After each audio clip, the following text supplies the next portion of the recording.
La idea d'aquest curs és fer una introducció a la dansa moviment teràpia per poder donar un ventall d'eines, de possibilitats als alumnes i als alumnes que participen en aquest curs.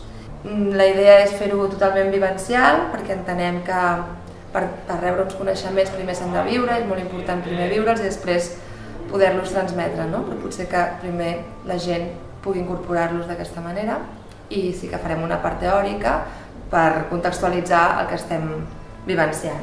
No es un curso de danza, no es danza terapia, es una disciplina mucho más compleja con un marco teórico que también es importante conocer.